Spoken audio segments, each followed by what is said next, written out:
And I want to say thank you all so much for everybody who was able to make it in tonight. My name is Chris Alicia. I'm the host of Intentionality, Unraveling the Secrets of the Universe. And what this show does, and the purpose of this show, is to give you the tools and the understanding needed to wake up. These are the breadcrumbs and puzzle pieces that the universe has left behind for us as humans to discover our divine nature, to look at science and mathematics and even religion and see how the truths and the mysteries in those worlds really speak to who and what we are as divine creatures of light. So this show looks at all aspects of science and religion and spirituality. And what I do is I use my super mad left logical brain, and I show you the patterns that I have found while traveling the world.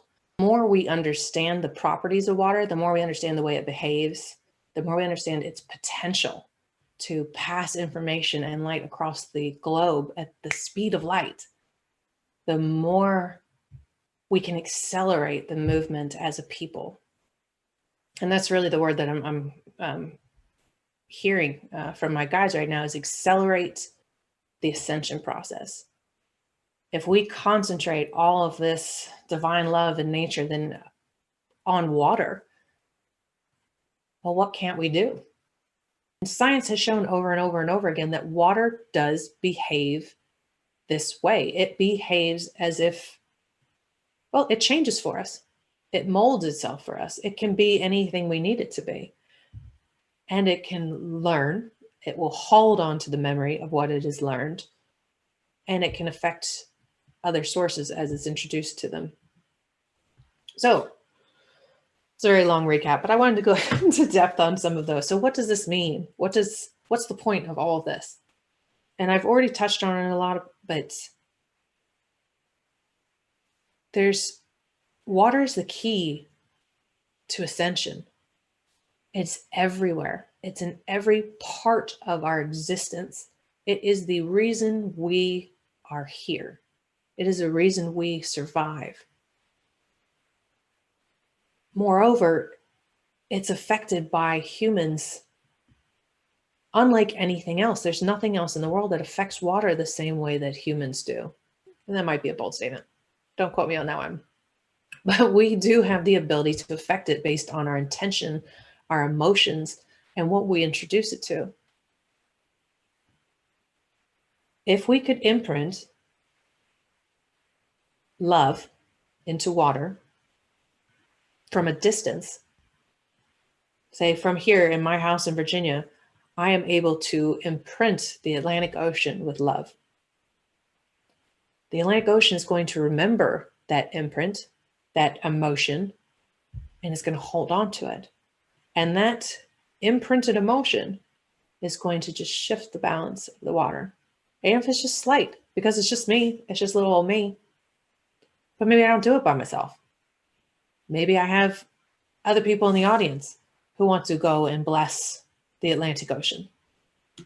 Maybe we all agree to do it at the same time so that we can get a more focused energy. What couldn't we do if we focused our intention together? And I'm getting a comment here and I'm trying to see what it says. I don't think I'll ever share again. I'm not share information. Share screen. It's completely thrown me off. So Lightworkers have an incredible responsibility to understand this element, not just so that they can purify their own water or help with their customers, their clients, but to use it as a way of waking people up and helping them ascend. Not only helping them ascend, but helping them ascend without as much pain and drama as it has been for us. The waking up process to the majesty of the world, to understanding the mysteries of the world can be incredibly painful. Well, what if I don't want it to be painful? What if I want my transition to be painless? What if I envision my water holding just all these properties of love and kindness and safety and security and all the nutrients my body could ever need? Could I make my ascension process easier? Could I make the ascension process for the globe easier? So we talked about just healing this is a very small portion of it is just to heal the body. So if we're over 70% water, we need pure water to function correctly. So we focus on energizing the things that we put into our body. Because again, it's not just the liquids that you're drinking, the food that you eat has water in it. The air that you're breathing has water in it. So when you bathe, your skin is literally absorbing water. So you don't want to just focus on the water that you're drinking. You want to focus on having a healing tension, almost creating a bubble of energy around you. And when I said that, I saw this image of water particles as they were coming through my aura, my protected bubble, getting purified just as they're coming in, just because that's how I need it to be. And I have the power to affect water on that level. Science has shown that. I know that on a spiritual level. So all the water particles that are coming into my bubble are already being blessed. And everything that comes in and that is being blessed. Even more interesting, the air that's coming out of my lungs that has water particles in it is being blessed as well. So the air that I'm transmuting out, the water that's coming from my system is coming out blessed. And anything that's affected by it, anything that's in contact with it will carry that blessing as well. And this is on a very, very microscopic level. So if you think about the next time you're just running through your day, maybe you're at a restaurant, and just envision purifying the water sources that the people in the restaurant are drinking. Just put out that intention that those people are drinking pure water and imagine it glowing with an inner light. When you eat your meal, bless your food. You are changing the property of the water inside your food, which will make the food more healthy. This is not woo-woo stuff. This is science. Water is affected by our intention. Intend for it to be pure for you. Intend for it to be healing, and it will be. Water is everywhere. It is everything. It is the basis of life. It is immortal. So if we needed to purify the planet in a rapid manner, what is the fastest way to do that? It'd be healing the waters. So if you think about people using, instead of 500 people in an audience focusing on a glass of water, instead of 2,000 people in Tokyo focusing on a lab in California to purify water, we get thousands of people. We get hundreds of thousands of people. We get millions of people around the globe to focus their intention on purifying and blessing the waters of the world. Even if it's just one water source, if we wanted to play it small, let's just bless the Atlantic Ocean. And we get these thousands of people to focus on blessing the Atlantic Ocean at the same time. The power of intention backed with massive, like this collective energy, could bring healing to the waters of the planet. Every person, every animal, every plant, every grain of sand that was touched by that Atlantic Ocean after we had blessed it would be changed for having been introduced to that water. Any other water sources that run into the Atlantic Ocean will imprint that positive love and energy. It will take an imprint of that Atlantic water source and save it in its memory banks. It'll store it away.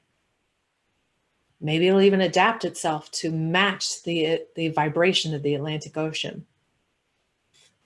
If we could bless one water source collectively,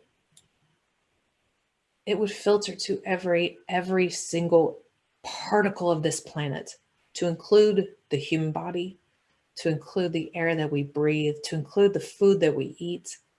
Everything would be affected by this. They talk about like a cataclysm being just a chain reaction of events to destroy the world. This is a cataclysm. This is a chain reaction of events to purify the world. You can purify the world by focusing on one area, by focusing emotion and intent to clear one body of water. That body of water will filter out and touch everything else. It'll do all the work for us. This is what I've been hearing in my meditations a lot. And it led me to really researching water on a massive scale. And what I found is that blessed water, it's a real thing. People use it to grow crops. They use it when they're planting seeds at their home, and they notice that the seeds grow faster and they are more nutritious and more tasty, and they don't need fertilizer. People bless the water that they give to their children, even in the womb. And as they grow, and these children grow up healthier with less sickness, with healthier dispositions, happier dispositions. We have the ability to do this on a massive scale.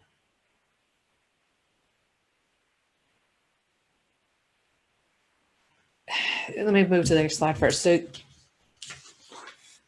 when I envisioned this blessing, when I received the guidance that this blessing of a large body of water is going to be so important, I see it going back to that same power of three that I talked about a couple episodes ago. That three, that triangle, is the most stable shape in existence. It can be turned in any direction and it keeps the same properties. This power of three, this three-pointed system, is going to be crucial for purifying the water systems of this earth. So I really liked this globe that I've got over here on the left. It's just triangles over and over and over again, triangles covering the globe and creating all these sacred shapes. And what these 3 points are people. We have people with the intention to purify the water at each corner of this triangle. And they're connected to other triangles. And we just create this grid of energy with the intent of purifying a body of water. The stability of one triangle will lend itself to the stability of other triangles, to other circles of purifiers. And we combine our energy, we use our energy to heighten our powers, to heighten the power of our intent and our emotion, to heighten the power of imprint onto the water source. And I very much see it as these small groups of activation that when you combine 1,000 groups of three, all of a sudden you have this matrix of divine healing energy on the planet.